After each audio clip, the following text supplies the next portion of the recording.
Broadcast Center in Los Angeles. This is CBS 2 News at 11 p.m. And I just grabbed my daughter and I just said, run.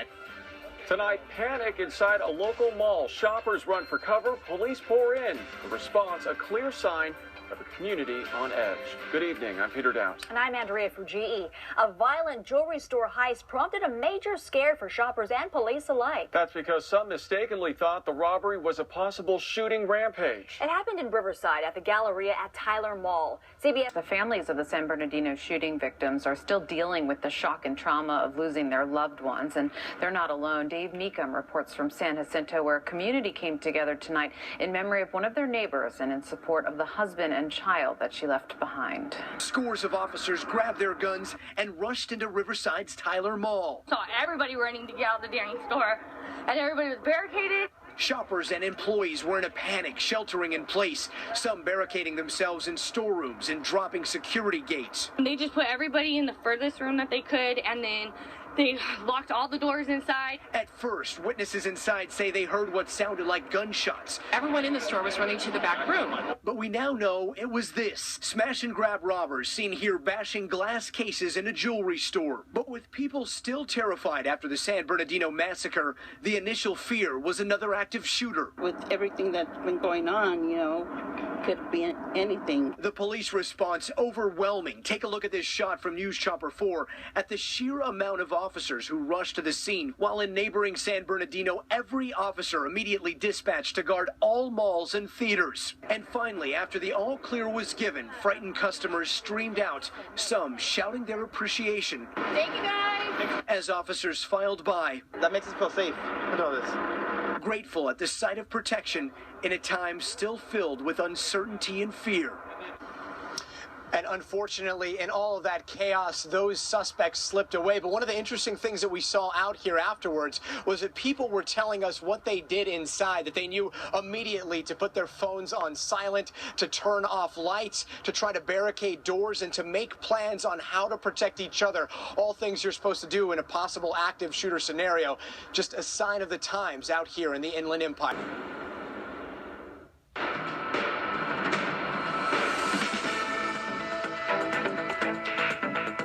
A suspected Western coalition airstrike has killed 4 government soldiers in Syria. That's according to a source close to Damascus.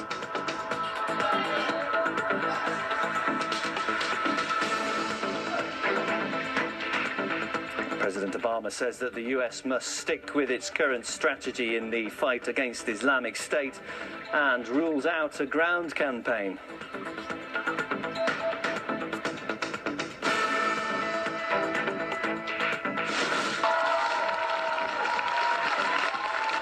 Exit polls from the French regional ballot show a swing to the right as the National Front pulls ahead in the first electoral test since the November massacre in Paris. And the UK rejects the asylum plea of an Afghan interpreter who once worked with the British Army. He fled Afghanistan after receiving death threats from the Taliban because of his work.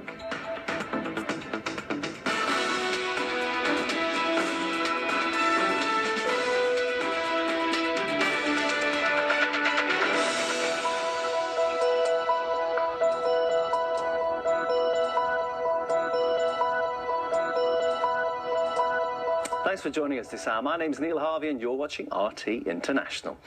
We'll start with news just coming in. A suspected Western coalition airstrike has killed 4 Syrian soldiers and wounded at least 16 more in the country's Deir ez-Zor province. Now, this is according to Russia's RIA Novosti news agency. The sources say 2 tanks and ammunition that belonged to the Syrian army were also destroyed in the airstrike. The Syrian military hasn't confirmed or denied the information.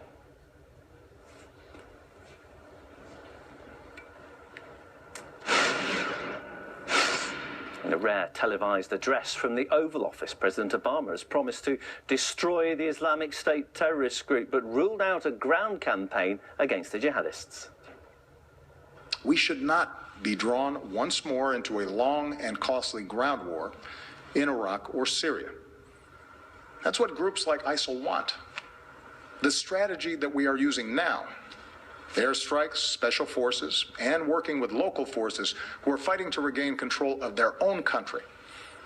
That is how we'll achieve a more sustainable victory. Obama's address came in the wake of the San Bernardino terrorist attack in California, when a young Muslim couple went on a shooting rampage, killing 14 people. Islamic State claimed responsibility for the attacks, saying that the couple were its followers. The president also called on Congress to support the current strategy against ISIL. Artist Gannett Chichkan reports from Washington. President Obama added that he does not want this to turn into a long ground war. But there are already 3,500 U.S. troops in Iraq to fight ISIL. More are on their way. U.S. special ops are already heading to Syria. The last time President Obama addressed the nation from the Oval Office was 5 years ago to announce the complete withdrawal of U.S. troops from Iraq. 5 years later, U.S. troops are going back. At this point, there seems to be no end in sight to this war. This is all taking place amid polls saying that the majority of Americans do not believe that the president has a good strategy to fight ISIL. Military experts say that Washington has consistently underestimated the enemy. In January 2014, the president called terrorists a JV team, but months later recognized the threat and promised to destroy Islamic State. This summer, Obama still didn't have a complete plan to tackle ISIL. Then last month, he claimed that they'd been contained. But hours later, 130 people were massacred by jihadists in Paris. Brian Becker from the Anti-War Answer Coalition believes the US still has no clear strategy. I think the Obama administration seems to be fairly hapless. It knows that the United States policy has been an utter catastrophe. They funneled arms and money into the armed opposition groups. They brought down the Libyan government before that in 2011. All of these actions created the political space for ISIL. ISIL grew up. Obama said, hey, they're the JV team. We will contain them. ISIL is not contained. They're striking Paris. They're bombing civilian airliners from the Sinai. They're blowing people up in Turkey, in the southern suburbs of Lebanon, and inside the United States. The United States is responsible for this fragmentation, but Obama seems, as of yet, unable to summon the will to say, yes, we will partner with the Syrian Arab Army, the main fighting force, the indispensable fighting force if ISIL is to be defeated in Syria, and of course to partner with Russia. There seems to be a contradictory position, almost a schizophrenia in U.S. foreign policy as a consequence. Meanwhile, ISIL continues to expand into countries that experience foreign military interventions. RT's Emily Sue looks at the jihadists' latest gains.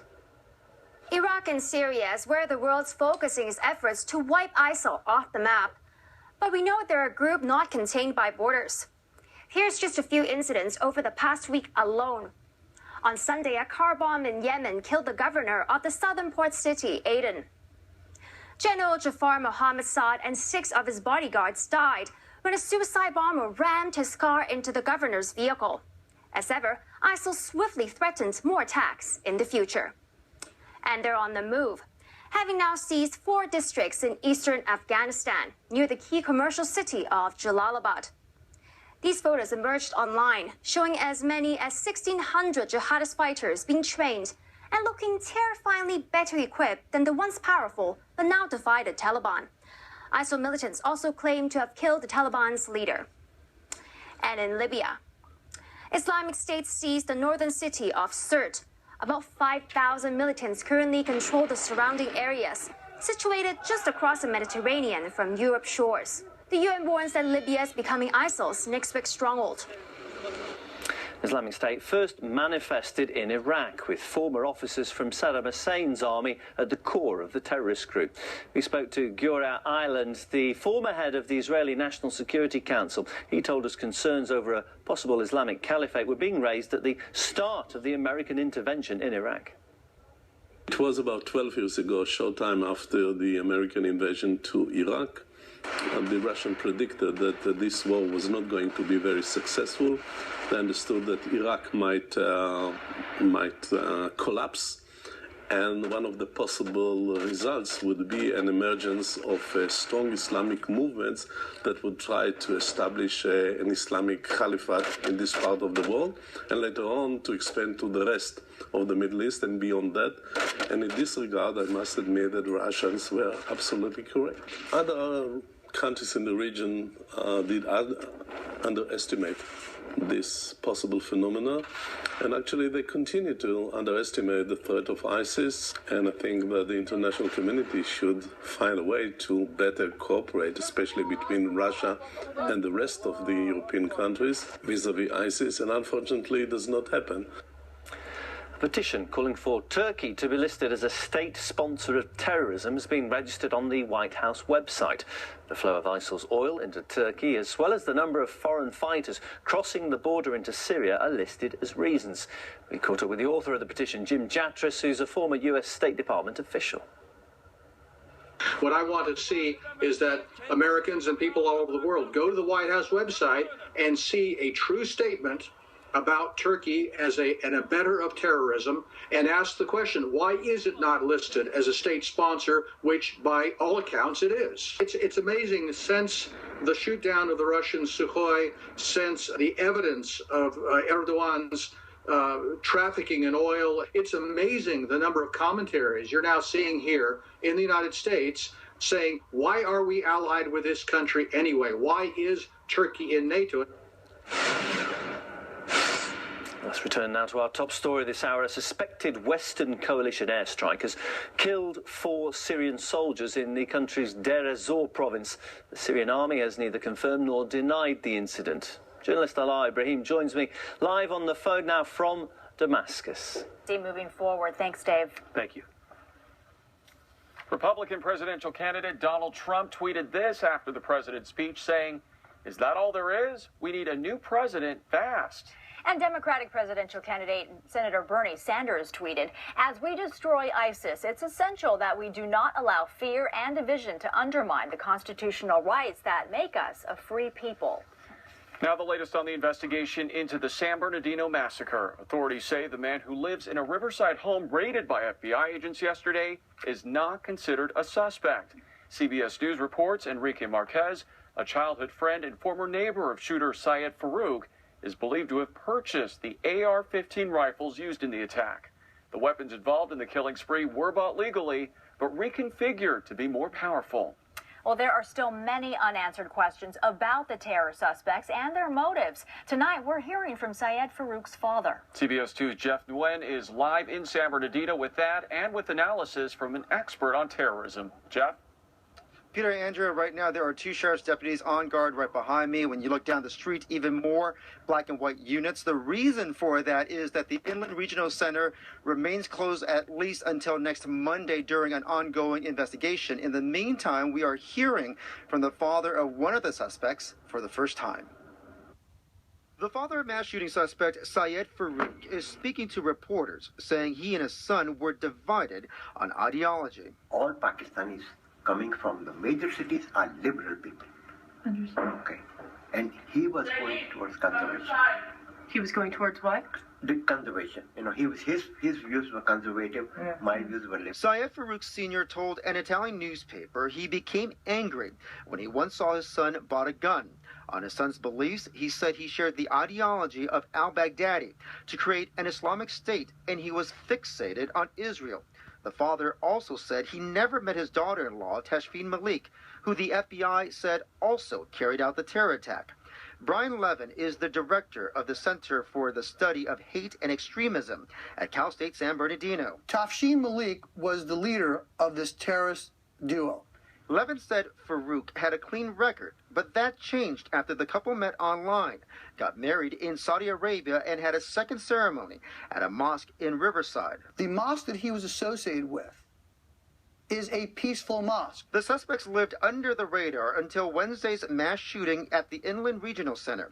Malik entered the United States last year on a fiancé visa, which required screening. That found nothing suspicious. The screening process needs to change. You can screen for certain things like a criminal record and travel, but you can't screen someone's heart. And the County Board of Supervisors is planning to hold a meeting at 7:30 tomorrow morning to discuss support for the victims' families as well as the employees here at the IRC. And then the FBI is planning to hold a news conference along with local law enforcement at noon to provide updates. Andrea and Peter, let's send it back to you. All right. Thank you, Jeff. The San Bernardino County Sheriff's Department says a court hearing is expected sometime this week.